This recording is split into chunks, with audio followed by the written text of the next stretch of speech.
Hiç olur mu senden güzel nazlı yar, güzel yar, tatlı yar, yar.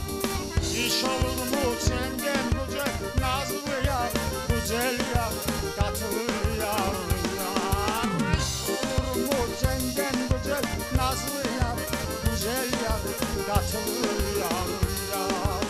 Hiç olur mu senden güzel nazlı yar, güzel yar, tatlı yar. Enver Ağa Kamburov o'zi böyle bir o'zgun, tekrarlanmaz, unikal bir insan edi. Menimce mına onun dostları bizler hepimiz tırıştık.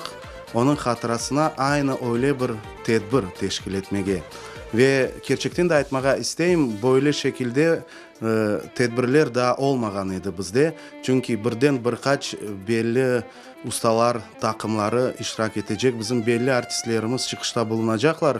Gerçekten de hem bizler için hem de kelgen insanlar için bu birinci böyle bir tecrübe olacak.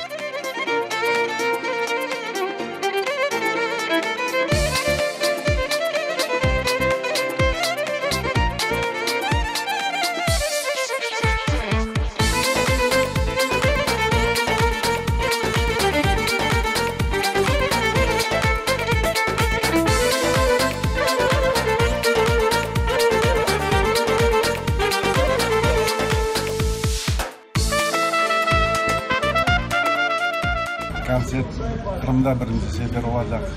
Toy çalgıcılarımız festivallerde, yarışlarda iştirak ettiler ama konsert gibi bu birinci sefer olacak. Davet ettiğimiz bu konsertke, bu konsertte Enver Ağa yazgan türküler, bizim müzikaya kirgizgen türküler, bunu yazgan nağmeleri, haytarmaları yangırayacak.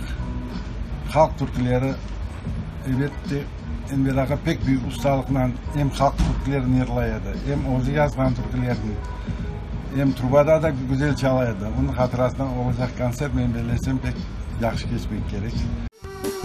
Dağlar, daşlar halda kılında, çokraklarının salkın suları. Derler bana sensin o başlı, sözleriniz güneş nurları. O dağlarda seni göreceydim, açacaydım sana yüreğim. Kara kaşlı o baş kızları severim, severim, severim.